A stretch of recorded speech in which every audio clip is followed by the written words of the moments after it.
Ever wonder about 1967, when Okinawa, Japan, was shrouded in nameless shadows? Once the final inferno of World War II, where tens of thousands, soldiers and civilians, were buried in smoke and gunfire, it had become a U.S. military outpost, its concrete bases sprawling under a gray sky. Jake Miller, a 22-year-old Marine corporal, arrived with the swagger of an Ohio kid fresh from school and a smile bright as Midwest sunshine. With sun-bleached hair and gleaming eyes, Jake believed he could conquer anything, from Paris Island's boot camp to Vietnam's jungles awaiting him. But Okinawa, with secrets buried in its red earth, wasn't a place where confidence alone could shield him. 22 years earlier, the 1945 Battle of Okinawa turned the island into a vast graveyard. Over 160,000 civilians, nearly a third of the population, perished, caught in crossfire or driven to mass suicides by Japan's harsh propaganda, fueling fears of American brutality. Crumbling tunnels, shattered bunkers, and unmarked graves littered the land, scars that never healed. U.S. troops whispered that Okinawa was cursed. They spoke of wails echoing from deep forests, figures gliding through barracks at midnight, or an unnatural chill gripping the neck despite summer heat. Jake, a fan of the Twilight Zone, sneaked in dorms, scoffed at these tales. Just green recruits spooked by the jungle, he joked with his squad, chewing a dry MRE he swore was worse than Ohio diner sandwiches. Yet, deep down, a faint unease flickered, like hearing a strange noise in an empty house. Kadena Air Base, Jake's post, was a world of concrete and steel where F-4 Phantom jets roared, tearing the sky and the scent of engine oil mixed with salty sea air. The barracks were a maze of bunk beds, lockers, and Hollywood pin-up posters slapped on walls. As a new arrival, Jake was confined to base per rookie rules. He passed time with poker games, betting Lucky Strike cigarettes, and swapping tall tales about home. A radio in the corner crackled Sweet Caroline, and when the chorus hit, the platoon belted it out, as if at an Ohio football game, not 7,500 miles from America. But even in those lively moments, Jake felt a chill as if the island watched through the barracks cracks. Jake wasn't alone at Kadena. His platoon was a ragtag but tight-knit crew, forged by grueling training and the kind of brotherhood that comes from willingness to die for each other. Mike Boston Sullivan, a burly Irishman with a voice like a megaphone, was the life of every party. He could spin endless yarns about South Boston benders, claiming local sake paled next to Guinness. Eddie Carter, the quiet opposite, was a football nut who could dissect every Cleveland Browns touchdown from across the Pacific. The three became inseparable, sharing everything from smokes to dreams of home. When finally cleared to leave base, Jake, Mike, and Eddie were ecstatic. They targeted Koza, a nearby town where bars sprouted like weeds to serve GIs. "It's like Bourbon Street, but with Japanese music instead of jazz," Mike bellowed as they entered a nameless bar, marked only by a flickering neon fox sign. Inside, the air was thick with sake, tobacco, and something indefinable. Perhaps sweat, adrenaline, and unspoken secrets. Dim red light bathed kimono-clad women weaving through drunken soldiers, their smiles both alluring and enigmatic. Jake, with a 22-year-old's heart, felt his blood race. He'd never seen anything like this. Not in Ohio, not anywhere. Yet, amid the thrill, an odd feeling clung to him. The bar, though lively, lacked locals. Only American troops filled the space with raucous laughter and crude jokes.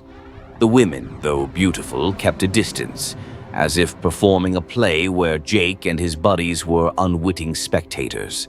He tried to shake it off, blaming paranoia from weeks cooped up on base. Too much Twilight Zone, he thought, sipping sake, letting its warmth dull his unease. But a small voice in his mind warned, Okinawa wasn't a place to let your guard down. The island had seen too much death, and its shadows were waiting, ready to swallow anyone who misstepped. Leaving the bar that night, Jake glanced back at the neon fox sign.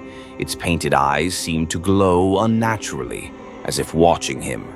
He shivered not from the night breeze, but from a premonition that he'd stepped into a story he wasn't ready to face. Okinawa, with its war scars and supernatural whispers, had chosen him.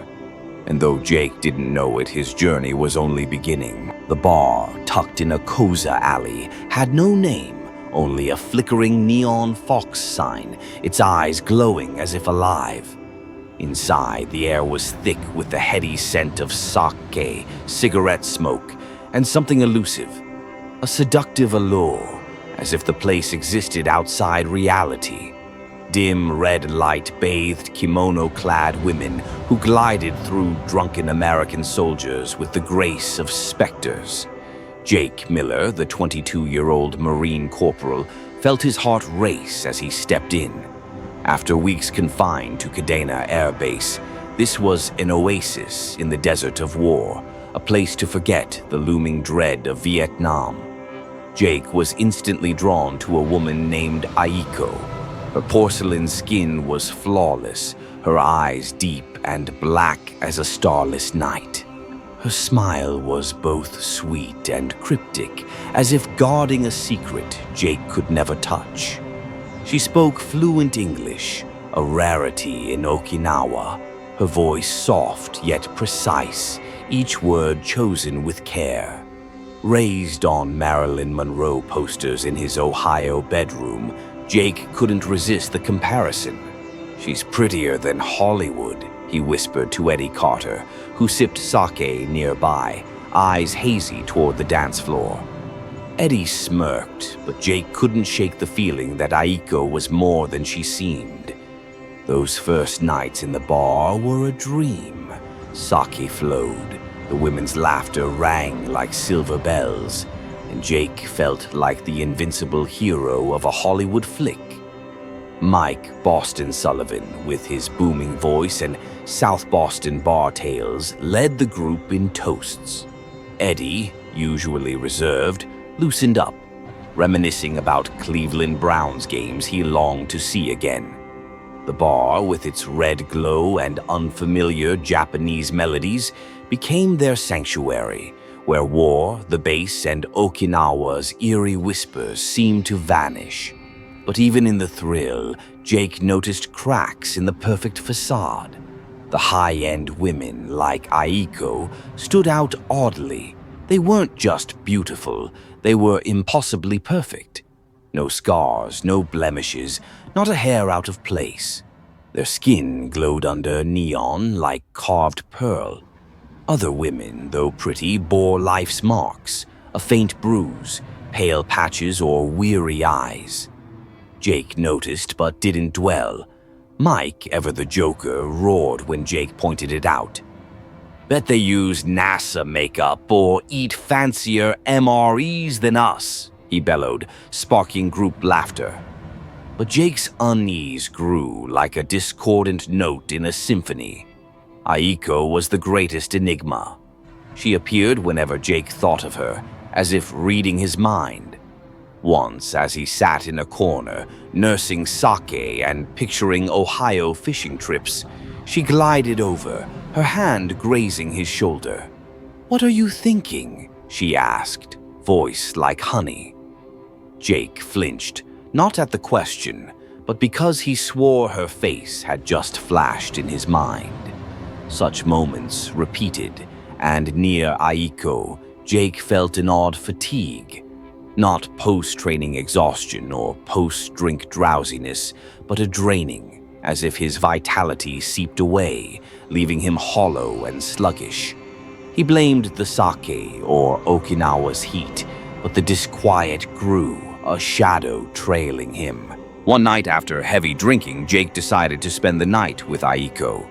He wasn't sure what drove him, booze or her eyes, beckoning him to another world. The upstairs room was small but tidy, with a simple bed and red neon light spilling through the window. As Aiko drew him in, the world blurred, as if only they existed. That night, Jake sank into a strange dream. He walked through snow-draped mountains, hand-clasped with Aiko's. The scenery was breathtaking, a painting he never wanted to leave. Wind whistled through trees, and Aiko's smile glowed like moonlight. The dream was so vivid that when Jake woke in Kadena's barracks, gray dawn stinging his eyes, he felt a profound loss, as if something precious had slipped away.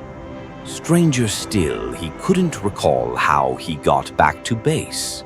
One moment he was in Aiko's room, the next he was on his bunk, clothes rumpled, head spinning. "Guess I got too drunk," he told himself, forcing a chuckle. He checked his watch, 5 a.m., just time for roll call. But in the bathroom mirror, his eyes were sunken, his face paler than usual. Not hangover fatigue, but a deep depletion, as if he'd run 100 miles unaware. He splashed cold water on his face, trying to shake the growing dread. Yet a small voice warned, Aiko and women like her were beyond his grasp. The bar, with its red glow and fox sign, hid a secret, and Jake, though unready, had ventured too deep into its darkness. Okinawa's days took on a new hue, as if the island were slowly unveiling its true face. Jake Miller, the Marine corporal with a radiant smile, felt his youthful confidence waver as subtle, persistent signs emerged, like wind whistling through old war tunnels. Kadena Air Base, his post, still buzzed with F-4 Phantom engines and soldiers' crude jokes, but the air grew heavier, as if an unseen storm loomed. Jake, who once thought he could face any challenge, now felt doubt's chill creeping into his mind. Everything shifted when Jake's platoon got unexpected news. Their deployment to Da Nang, with Vietnam's dense jungles and dangers, was postponed indefinitely. The reason was vague, only whispers of a squad mate gravely ill, now bedridden in the base infirmary. Jake visited the soldier once, and the sight chilled him. The man, once strong as an ox, was a husk, eyes sunken, skin ashen, muttering nonsense about eyes in the dark. Doctors shook their heads, stumped. "Maybe malaria or something from the jungle," a nurse said, her voice unconvincing. Jake left the infirmary uneasy, sensing the illness wasn't just medical, but a warning from the island itself. That night, Jake returned to the Koza bar where the neon fox sign still flickered enticingly. This time, he entered with sharper eyes, no longer swept away by red lights and giggling women. He noticed something odd. No locals were in the bar. Only American soldiers in rumpled uniforms filled the space with loud laughter and jokes about MREs or their lost lieutenant. Jake sat in a corner, sipping sake, watching. Aiko, with her flawless skin and fathomless eyes, appeared as always, her smile sweet, but now tinged with something elusive. He probed lightly, keeping his tone casual to avoid alarming her. "Why no Japanese folks here?" Aiko's laugh was both charming and cold. "This place is just for you boys," she said, as if it were obvious. The answer made sense, but her gaze, sharp and enigmatic, sent a chill down Jake's spine, like standing before a door to darkness. Jake tried to dismiss the feeling, telling himself he was overthinking. But as the night wore on, his suspicions deepened. The bar, though lively, felt strangely isolated, as if existing outside reality. The women, especially those like Aiko, never tired, never lost their perfection. They moved among the soldiers with a dancer's precision, their eyes always on the men, as if hunting something.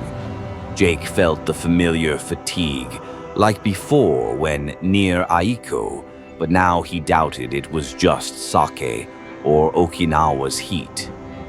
That night, Mike Boston Sullivan, the boisterous Irishman who lit up every gathering, acted strangely. The man who could down a keg of sake and still belt out Sweet Caroline sat silent in a corner, eyes sunken as if he hadn't slept in days.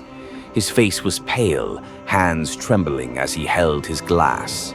Worried, Jake pulled him outside where Okinawa's cool night air couldn't lift the heavy mood. He handed Mike a lucky strike, hoping the smoke would snap him out of it. "What's wrong, Boston?" Jake asked, keeping his tone light. "You look like you saw a ghost in the jungle." Mike shook his head, avoiding Jake's eyes. "Just hungover," he mumbled, voice frail. "Tired." But Jake wasn't fooled. He knew Mike, the tough guy who joked he could take on the Viet Cong barehanded. Mike's silence wasn't from liquor or fatigue. Something was gnawing at him, and Jake felt it tied to the bar. Or, more precisely, to women like Aiko. The next morning, Jake's fears became reality. Mike didn't show for roll call. His bunk in the barracks was untouched, blanket neatly folded, with no trace of the burly Irishman. Jake raced to the lieutenant's office, heart pounding.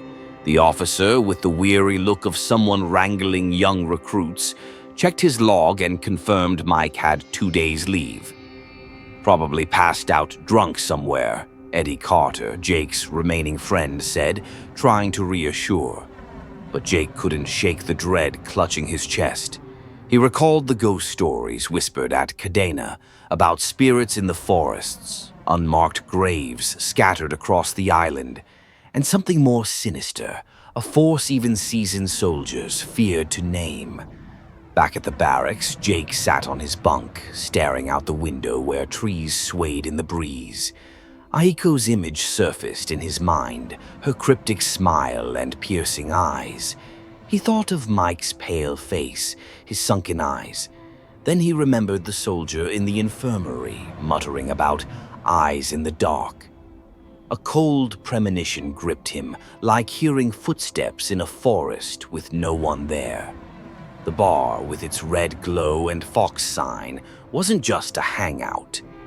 It hid a secret, and Mike somehow had become part of it. Jake clenched his fists, resolved to uncover the truth, though he didn't yet know what he faced. Okinawa, with its shadows, was calling his name. The Koza night carried a somber hue, as if Okinawa's darkness was gathering, awaiting a moment to erupt. Jake Miller, the Marine corporal with an Ohio heart, stood in line outside the familiar bar, where the neon fox sign flickered like an alluring summons. But tonight, the air felt different. The soldiers' laughter rang out, yet Jake no longer felt the thrill of those early days. Mike Boston Sullivan's disappearance, the burly Irishman who'd been his friend, left a void in his chest, paired with a growing unease. He tried to focus on the scent of sake and cigarette smoke, but a cold premonition clung to him, like unseen eyes watching from the shadows. While waiting, Jake's neck hairs prickled, a sensation from late-night Paris Island drills when instructors barked, "The enemy's always behind you." He spun around, eyes scanning the alley across from the bar, where neon light couldn't reach. There, a few dozen meters away, stood a figure, a Japanese soldier in tattered wartime uniform, small in stature but with eyes sharp as a blade. Silent, he gestured subtly, a motion both cryptic and urgent, as if beckoning Jake into a world he wasn't ready for. Jake hesitated, heart pounding. He glanced at Eddie Carter, laughing with a rookie about MREs worse than leftovers. "If I don't come back," Jake whispered, forcing a joking tone, "tell the lieutenant UFOs nabbed me, got it?" Eddie nodded, missing the gravity in his friend's eyes. Jake broke from the group, his boots crunching on the stone-paved alley. Okinawa's night air was cool, but sweat beaded on his brow. The Japanese soldier led, moving like a specter, guiding him to an unmarked metal door tucked in a shadowed corner. As it creaked open, the aroma of grilled fish and rice wafted out, drawing Jake into a small diner where soft yellow light from paper lanterns bathed worn wooden tables. Inside, a few cooks on break smoked and chattered in rapid Japanese. The soldier motioned Jake to a small table, its surface scarred with cigarette burns and wet rings from beer glasses. The soldier introduced himself as Brian, an American name jarring in this setting. Speaking fluent English without a trace of a Japanese accent, he explained he was born in the US, raised in California, and had attended high school in San Diego. "Bet you've had better tacos than the food here," Brian said, a faint smile fading as his eyes turned grave. Jake, though surprised, felt an odd kinship with this man, like two puzzle pieces from different worlds meeting in Okinawa's darkness. After a few icy, bitter Asahi beers, Brian leaned forward, voice low as if wary of eavesdroppers. "How long you been going to that bar?" he asked, eyes piercing like an interrogator's. Jake, maintaining a Marine's calm, felt his pulse quicken. He recounted the nights at the bar, the red glow, the flawless women, and Aiko with her enigmatic smile and soul-piercing eyes. He mentioned Mike, how the boisterous Irishman grew silent, his eyes sunken, and his unexplained absence. As Jake finished, Brian nodded slowly, his gaze darkening like a sky before a storm. "Be careful," he said, voice low but firm. "People have disappeared there. It's not the first time." His words hit like a stone dropped in still water, rippling doubt through Jake's mind. He wanted to press, to know what Brian hid, but the soldier shook his head, as if the secrets were too perilous to voice. A chill ran down Jake's spine, like standing before a door to darkness, knowing crossing it would change everything. Brian said no more, only urged Jake to return to base and steer clear of the bar. The advice, though simple, carried a strange weight, like a warning from someone who'd seen things Jake couldn't fathom. But Jake wasn't one to back down. A Marine, forged to face danger from Paris Island's grueling drills to Vietnam War stories from veterans, he bristled at retreat. "I don't buy ghost stories," he told Brian, forcing a tough tone. But as Brian's gaze locked onto him, Jake knew he was lying. Deep down, a small part of him believed Okinawa, with its shadows and whispers, was setting a trap he couldn't escape. Leaving the diner, Jake stepped into the alley where the Fox sign's glow flickered in the distance. He paused, drawing a deep breath, trying to shake the weight on his chest. Mike's image surfaced, his loud laugh now a pale shadow. Brian's warning echoed, but instead of fear, it ignited a spark of resolve. Jake clenched his fists, boots striking the stone path with purpose. The bar, with its red light and women like Aiko, hid a secret. And Jake, though unaware of what he faced, was determined to uncover the truth. Okinawa, with its darkness, had called his name, and there was no turning back. Mike Boston Sullivan's disappearance cut Jake Miller like a knife, spurring him to act despite the fear screaming in his mind. The next night, he returned to the Koza bar, a Colt .45 hidden under his jacket, a contraband from Ohio defying marine regulations. The bar pulsed with life, its red glow cloaking drunken soldiers, but Mike was nowhere. Jake entered, eyes scanning every corner for a clue, a familiar face. All he saw was Aiko, her flawless skin and cryptic smile materializing from nowhere. Though sensing something amiss, Jake let her lead him to a private room, as if drawn into an irresistible trance. In the small room, neon lights spilled through the window. Jake let Aiko take the lead, but his mind stayed vigilant. When it was over, he feigned sleep, breathing evenly, waiting. Once certain Aiko was out, he slipped from the bed, searching her belongings in the dark. Nothing unusual, just a girl's typical items. But his haste wasn't to find evidence. It was to flee that room, where he felt caged by an unseen force. Jake crept out, descending the stairs with the stealth of a Vietnam scout. Guided by instinct, he decided to explore the kitchen, sensing it hid a secret. The kitchen was deserted, save for a bartender wiping glasses, gaze distant. Jake faked a bathroom trip, then slipped into a shadowed corner, spotting an old wooden door leading to a basement. The stench of damp earth and pungent spices hit him, as if the door opened to another world.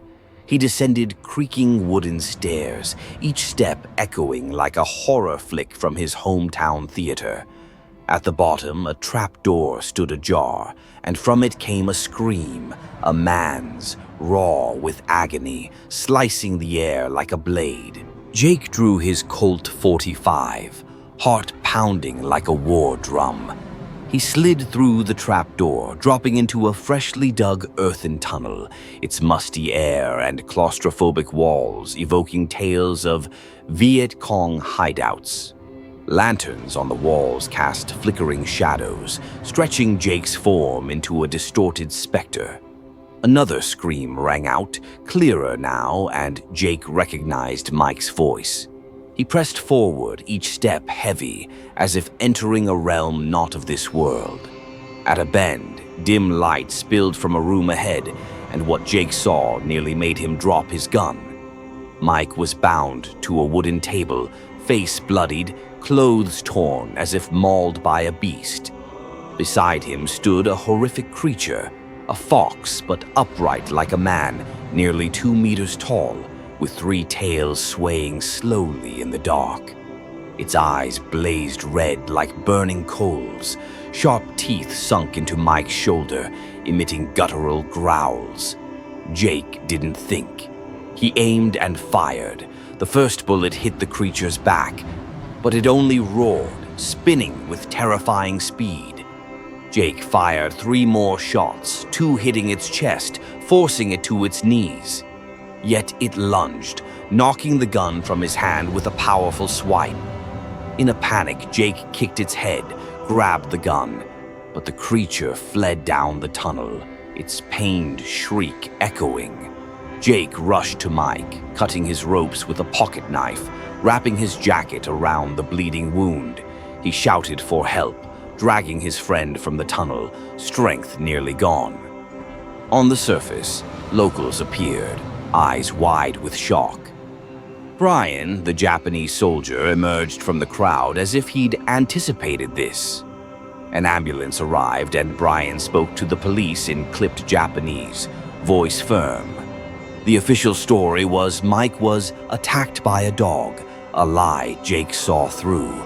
But he stayed silent, knowing no one would believe a tale of a demonic fox standing on 2 legs.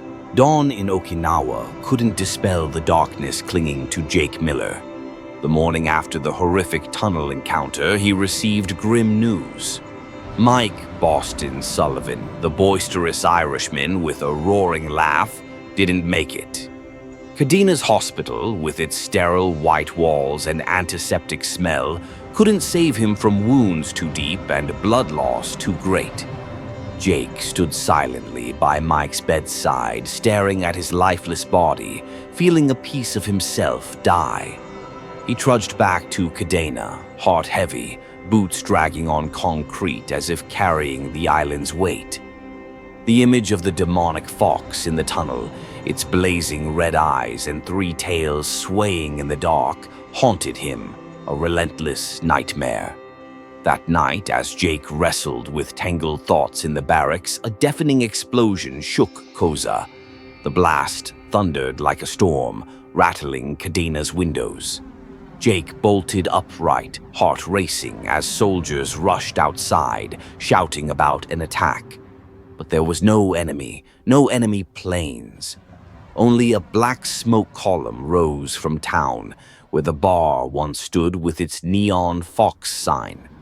When news trickled in, Jake's blood ran cold. The bar was obliterated, reduced to rubble, claiming many soldiers' lives, including Eddie Carter, the quiet football fanatic. Eddie, who'd stayed at the bar that night, was now just a name on a casualty list. The official report came swiftly. A gas leak, a tragic accident. Kadeena's officers repeated it with stern faces as if to quash doubt. But Jake didn't buy it. He thought of Brian, the Japanese soldier with piercing eyes and cryptic warnings. He recalled Brian's clipped Japanese to the police, turning the fox demon into a dog attack. A fierce instinct told Jake the explosion was no accident. Brian, with his knowledge of the bar's secrets, might have orchestrated it. A vendetta, a cleansing, or a bid to bury the evil lurking beneath Koza. But Jake had no proof, and Brian had vanished like a specter into Okinawa's night. Days later, Jake was shipped to Vietnam, where dense jungles and war's perils awaited. Those years were harsher than he'd imagined, filled with ambushes, M16 gunfire, and dreams torn by memories of fallen comrades. Yet, no matter how brutal the war, the tunnel fox clung to his mind. Its red eyes, guttural growls, and human-like stance were a curse, Okinawa, etched into his soul. He told no one, not his squad, not his family. It was too wild, too far from the reality of a Marine trained to trust guns and tactics. Years later, in a drunken Ohio night, liquor loosening his guard, Jake confided in his son. In their living room beside dusty war relics, he recounted the tale in a low voice, as if afraid to wake something in the dark. "There are things out there books don't teach you," he said, eyes distant. "And Okinawa, it never lets you go." The story ended, but questions lingered. What was that creature? A kitsune, as Japanese lore spoke of shape-shifting foxes that drain souls, or a hallucination of a young soldier pushed to the brink by war stress? No one knew, and Jake didn't seek answers. But he knew one thing. If you visit Okinawa, tread carefully through dark alleys, and don't let a stranger's gaze make you forget yourself. Share this chilling tale with friends and family across America to unravel its lingering mysteries together. Don't forget to subscribe to the channel for more spine-tingling stories from the battlefield and beyond.